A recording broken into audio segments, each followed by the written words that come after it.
Huh. Hey everybody, it's Miss Mini Life. I can't believe I'm this late to the bandwagon, but I recently just watched Coraline. For those of you who haven't seen the movie, Coraline is a movie about a little girl and her parents who move into this house, and Coraline feels like her parents are ignoring her. They're always working. People around don't listen to her. They get her name wrong all the time. She feels like she's just alone and bored, and she discovers that in this house there is a door that doesn't go anywhere. It just leads to a bricked up wall, or does it? Because at nighttime, a little mouse comes and leads her to that door, and suddenly there's a portal behind it. And where does it lead? To literally her exact life, but better, with an other mother and an other dad and other people that are exact copies of everybody around her, but like the better version that gets her name right. And everything just seems super great there, right? So basically, if Coraline wants to stay, she can, but those little peepers gotta go. They gotta just sew some new ones. Pluck them out. As soon as I finished watching this movie, I figured building a replica of the house was 100% my thing, right up my alley.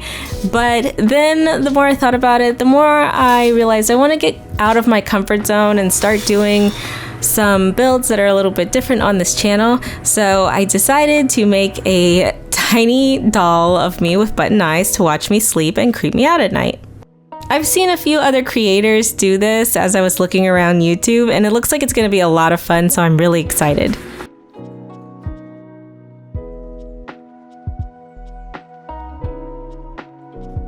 So I've decided the best place to start with this is to draw out a little template of the doll, and this is going to give me an idea of what size it's going to be when it's finished, and all of the different parts that I'm going to need to make. I'm going to do a couple different versions of this until I have one giant bobblehead doll that I think is going to be perfect. Since I'm going to be making some of the body parts out of fabric and some of the body parts out of clay, I need to make pattern pieces for the fabric parts so that I can sew it together and stuff it with stuffing.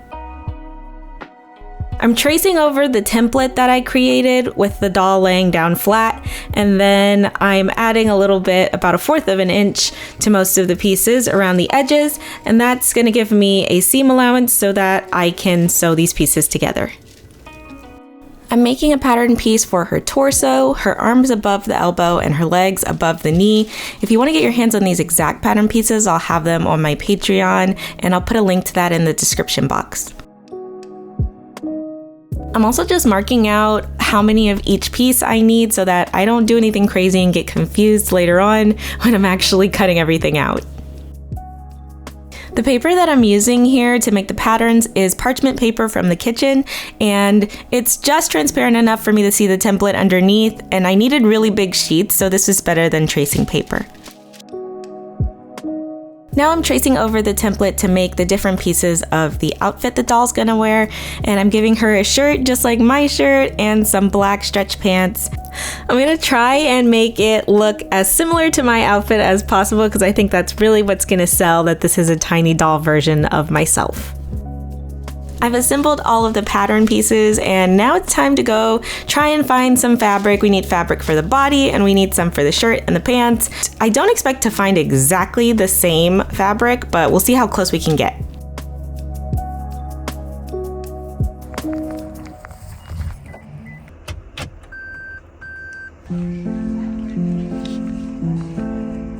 So I have this blue shirt made of ribbing with light flowers all over it, and I found this light blue fabric ribbing material with dark flowers, and it's like the exact inverse somehow of the shirt that I'm wearing. And in case you don't want to sew anything, they also had these pre-made doll bodies for like $11.99, which I thought was good, but $6.49 for wooden beads is crazy. So I'm gonna make my own from some polymer clay.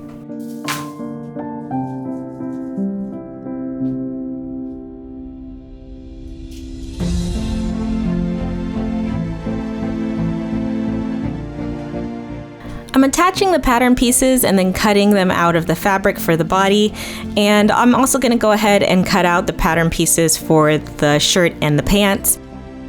I'm using a Sharpie to go around the edges of the pattern piece, and then I'm removing that and cutting out each of the parts of the shirt and pants.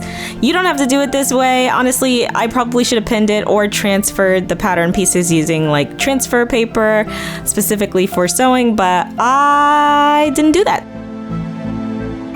I'm using a straight stitch for the woven fabric that I made the doll body out of. And I'm making sure to leave a gap so that I can fill this up with the polyfill stuffing.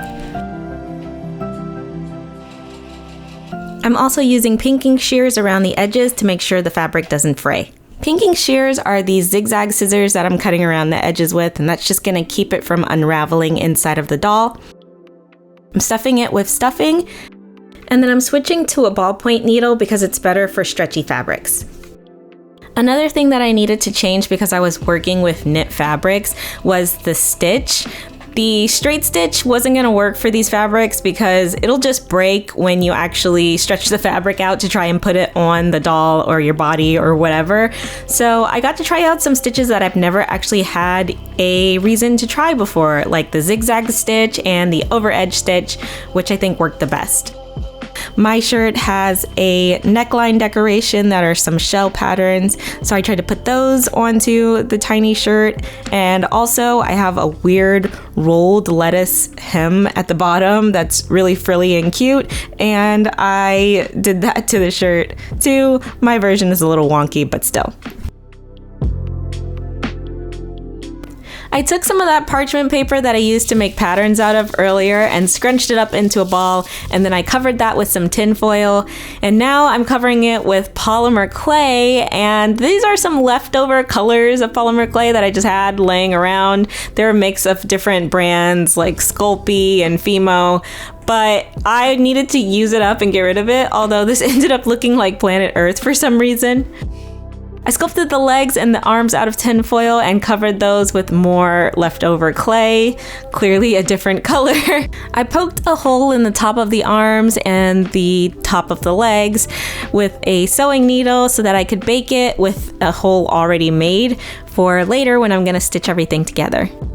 I've rolled out some brown clay and I'm sculpting it over this ball with a little piece of tin foil on the bottom for where I'm gonna do the neck later.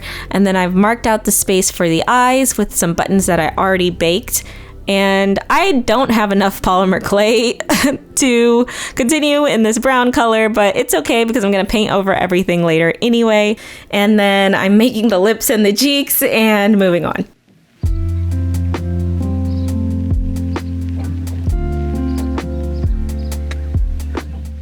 Even though the doll in the movie is made out of cloth, this doll's made out of clay, but I tried to make it look a little clothier by using a scrap piece of fabric to make an impression on the clay.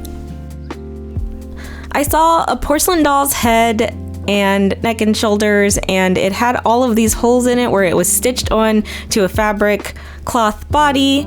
And instead of figuring out exactly how that was done, I just put a bunch of holes into the bottom of this and decided I was gonna figure it out as I was making this project.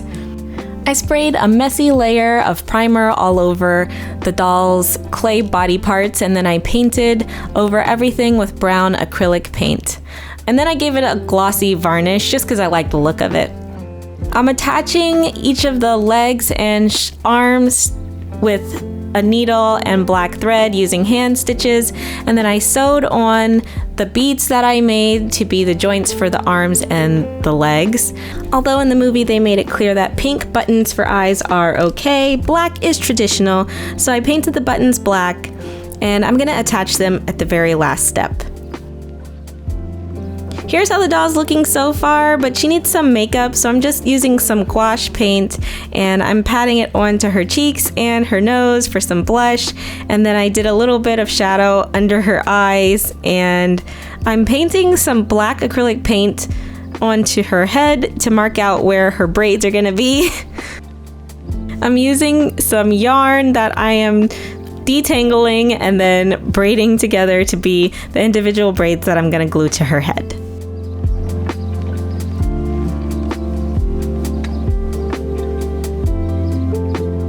To glue the braids on, I used some super glue, and then I had to give her a little bit of a haircut because her hair was sticking up all over the place, and I decided to hide the seam on the back of her head from all of the hairs just sticking up with a circle of braided hair.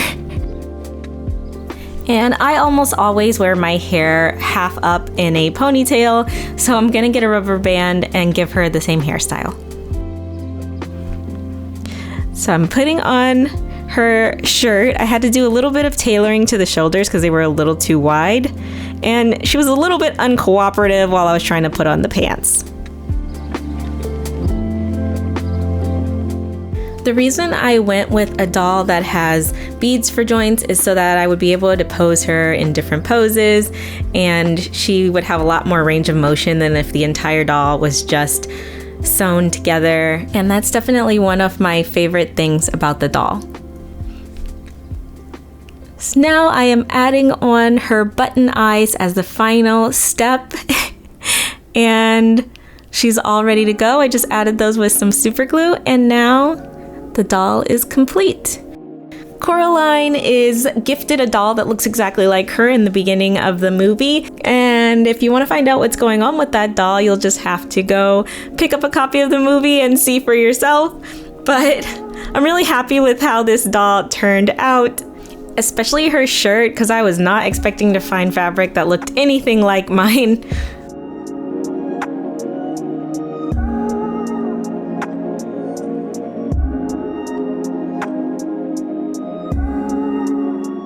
Thank you guys so much for watching. Shout out to all of my patrons on Patreon. It's specifically my tier 3 patrons: Lori, Ryan, Fred, Lisa, Nicole, and Jordan.